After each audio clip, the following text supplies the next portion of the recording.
Hey guys, JP here. I'm delighted to be joining you at Cornmarket today.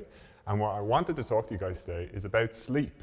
And we've all heard tips and tricks around sleep, but I want them to be specific to you guys. Shift situations, your working situations.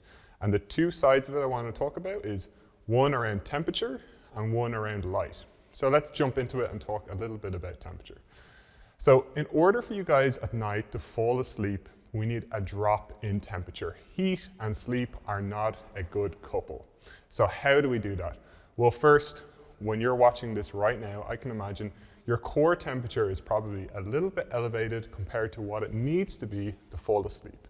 So in order to fall asleep, we need to drop that core temperature. And how do we do that? Well, firstly, we need to be careful about how closely we're working to how closely we're going to bed. Now, sometimes we can't control that. If you're working a shift and you're literally finishing quite late in the evening, you have to go to bed, that can be difficult. But there's other things that might be going on. You might be commuting home, briskly walking, you might be walking late at night, you might be exercising. All of these are going to keep your core temperature high and prevent you from feeling sleepy and letting your hormones start to release that melatonin. So what can you do? So really, ambient temperature is going to be a really important factor, so the heat around you. Now, we can often not control how warm it is out, I wish we could, but you can have control over your home. So things like having your central heating on too late at night, that's really going to be an issue because we can't really dump any of that heat off our body when the heat around us is quite warm. So in the evening, what I would say is give yourselves maybe 90 minutes before you plan to fall asleep. Turn off your central heating, get the air nice and cool so it starts to let you cool down. Another technique can be actually to have a warm shower. It sounds counterintuitive, but after having a warm shower, our body will start to cool itself down naturally based off that, and you'll feel quite sleepy.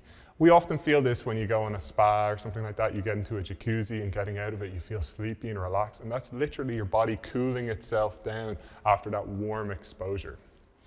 Then setting up your bedroom to make sure it's nice and cool for you is going to be really important. So a nice bit of ventilation is going to be important, making sure there's some flow of air throughout your room, making sure your room in general is nice and cool. In the summer, you often go into work, I'm sure, and what do people say? Oh my God, I couldn't sleep last night, it was so warm. Everyone has the same complaints. What's going on there is literally your body can't dump that heat into the warm air. So it's really important in the summer months, throughout the day, if the sun's beaming in on your house, close the curtains over, really try to get that room nice and cool and not let it heat up so much throughout the day. So those are really important in regards to temperature. The second factor we need to talk about is light. Now, I don't want to bore you too much in regards to light because we all know, okay, don't expose yourself to too much bright light in the evening. So a lot of people say, don't use your phones too late, don't be watching Netflix too late, don't turn on all the lights. And this is, really important. When light's coming into your eye, it's telling you, don't fall asleep. I'm going to raise your cortisol, your stress hormone up, and I'm going to prevent you from producing some of that melatonin.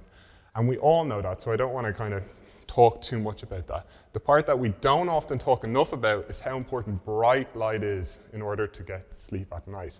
So throughout the day, especially in the morning time, it's really important that we have that yin yang. We have the darkness in the evening and brightness in the morning.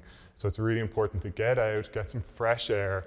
Outside is best because it's far brighter outside than inside.